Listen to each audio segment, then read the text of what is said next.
we celebrate entertainers who transcended their medium and became global icons, artists who inspired millions. Their journeys taught us about raw talent, about authenticity, and about the power of connecting with people.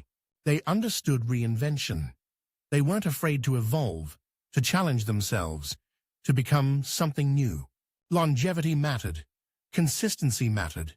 They showed up again and again. They shaped culture. They became more than what they started as. They had an obsessive work ethic. Every single detail mattered.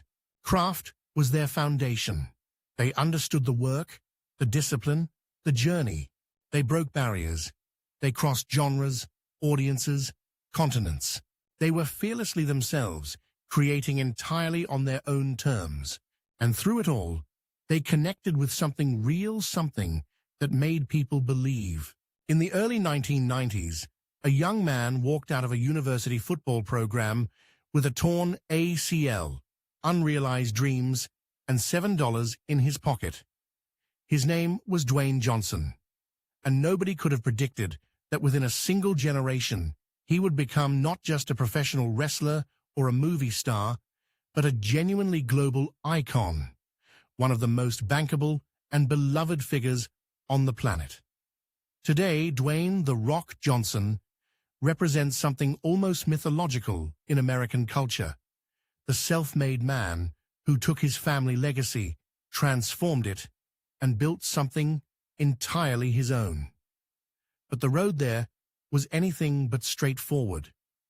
Dwayne Douglas Johnson was born on May 2nd, 1972, in Hayward, California, into a wrestling dynasty he didn't yet understand he'd been born to. His father was Rocky Johnson, a barrier-breaking black wrestler who would later be inducted into the WWE Hall of Fame, a man of imposing presence and genuine toughness who had fought his way into a profession that didn't always welcome him. His grandfather was High Chief Peter Maivia, a legendary Samoan wrestler and promoter, a Pacific Islander hero whose blood and legacy ran through the islands and through the wrestling territories of North America. Young Dwayne grew up in this world, but he didn't grow up easily. The family moved frequently, Hawaii, Pennsylvania, Nova Scotia, following his father's wrestling bookings. Rocky Johnson was rarely home, chasing the professional wrestler's perpetual grind of training, traveling, and performing. When he was present, he was a stern figure, demanding discipline and toughness from his son. Dwayne was restless, temperamental, angry even, a kid who felt his father's absence keenly and channeled that into mischief. In high school, Dwayne was briefly arrested for theft. He shoplifted. He got into fights. He was searching for something: identity, belonging, a way to matter. His mother, Ata Johnson, a Samoan woman of remarkable strength and grace, saw what her son was becoming and made a decisive move. She and Rocky separated when Dwayne was about 15, and she laid down an ultimatum with her son.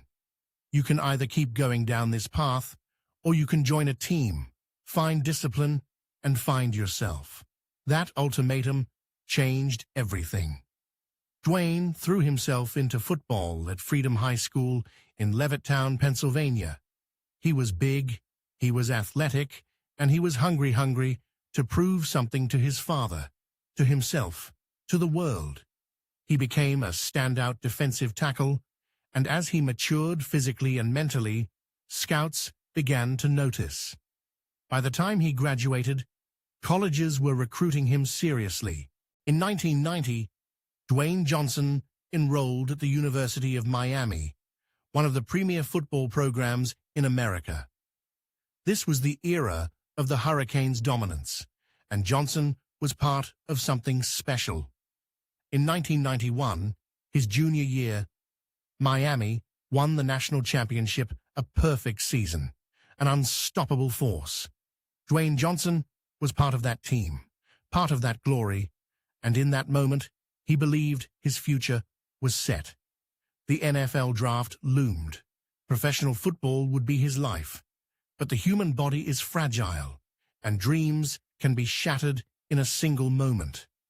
During his senior year at Miami, Johnson tore his ACL. It was a catastrophic injury, not career-ending in the modern sense. But in 1992, it was serious enough that most scouts moved on. He went undrafted in 1992, a bitter pill for a young man who had believed the world was opening for him. The Calgary Stampeders of the Canadian Football League gave him a shot. It was a minor league opportunity, a last chance to keep the dream alive, but it lasted only 8 weeks. He was cut, at 20 years old, with an injury that made him doubt his body, with no degree to fall back on, with no clear plan. Dwayne Johnson found himself adrift. This is the moment that has become legend. Dwayne Johnson, broke, sitting in a hotel room, counting his money. He had $7 to his name. He called his father. According to Johnson's own account, his father told him to get back up and try something else. Rocky Johnson knew the wrestling business. He knew his son had the genetics, the physicality, the presence. Why not come into the family trade? It wasn't a dream Johnson had harbored. He'd been chasing football, chasing his own path, trying to be something other than the wrestler's son. But desperation has a way of clarifying priorities. In 1992, Dwayne Johnson began training to become a professional wrestler. He worked at a YMCA while training. He wrestled in small independent promotions. He paid his dues. He was disciplined, intense, and focused in a way his troubled teenage self had never been. He was drawing on a deeper well, the work ethic his father had modeled, the toughness his grandfather's blood promised, and something else entirely: hunger. By 1996, Dwayne Johnson was ready for the big leagues. He signed with the WWE, then called the WWF. He was introduced as Rocky Maivia, a tribute to both his father and his grandfather, playing the role of the rising star, the golden kid, the natural heir to a wrestling legacy. He was technically sound, physically impressive, and utterly charismatic, but at first, the character didn't click with audiences. He was too earnest, too polished, too much the company golden boy.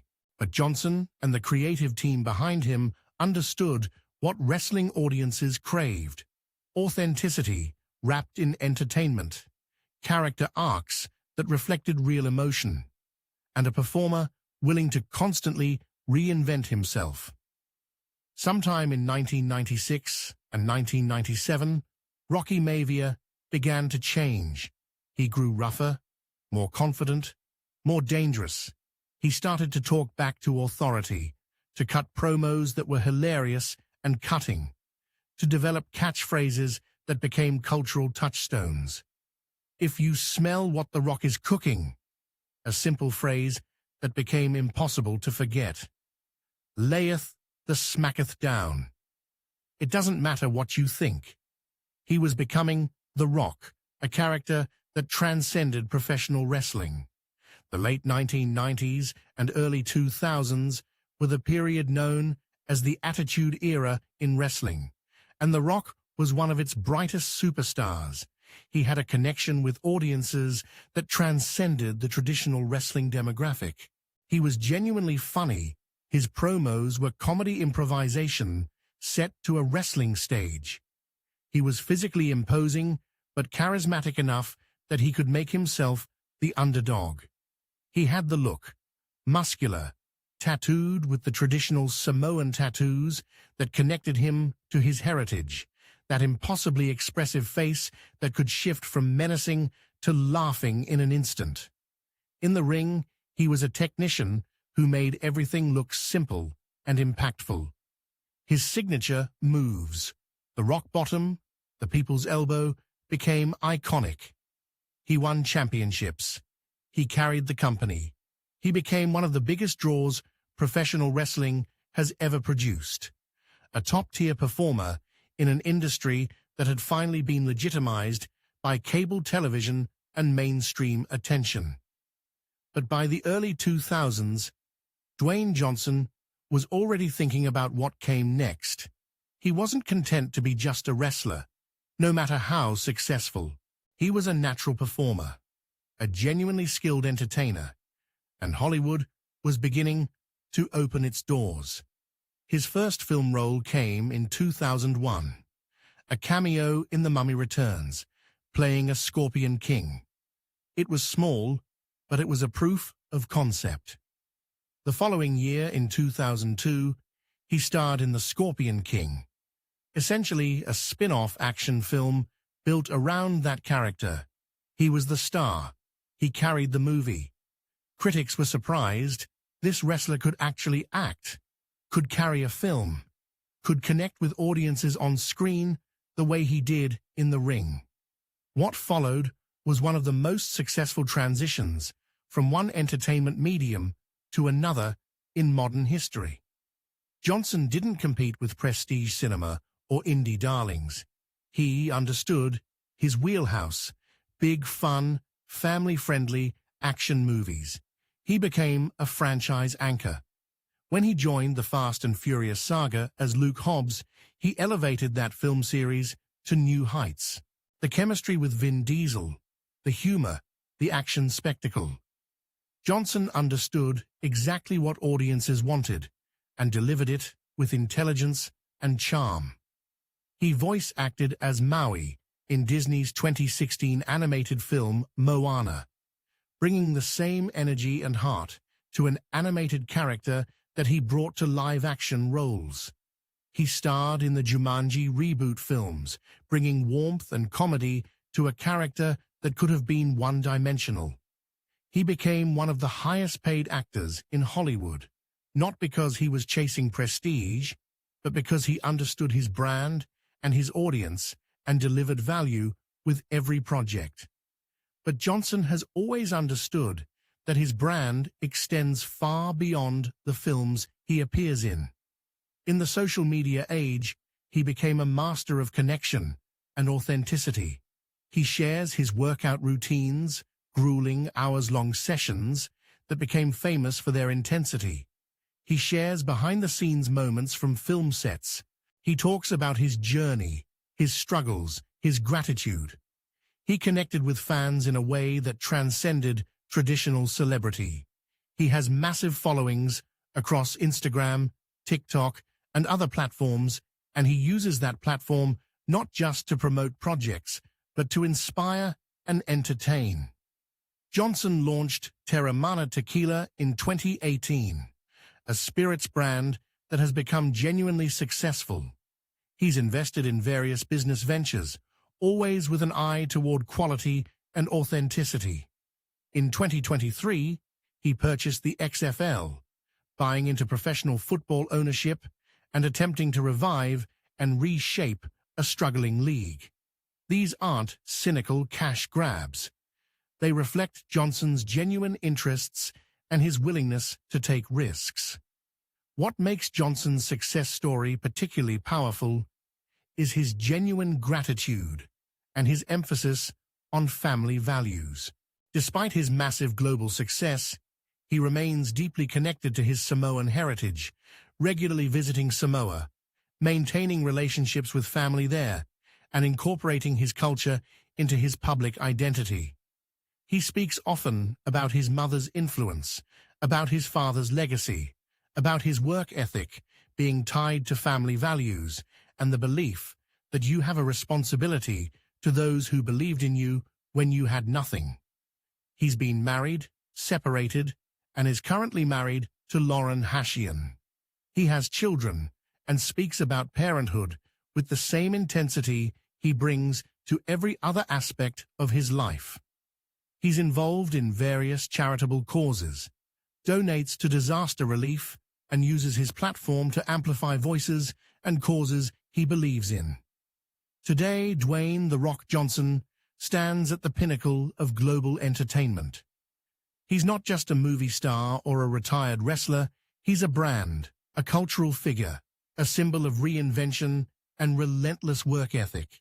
The kid who was cut from football, who was lost and angry, who had $7 to his name, has built an empire. But more importantly, he's built a legacy of inspiring others to believe that reinvention is possible, that discipline and work ethic matter, that gratitude and authenticity resonate with people. His story isn't finished. At 52, he remains active, relevant, and constantly evolving. There's still more to build, more to accomplish, more to create. The Rock's journey from broken to iconic is a template for ambition in the modern age. Not the fantasy of overnight success, but the reality of relentless work, strategic reinvention, and never forgetting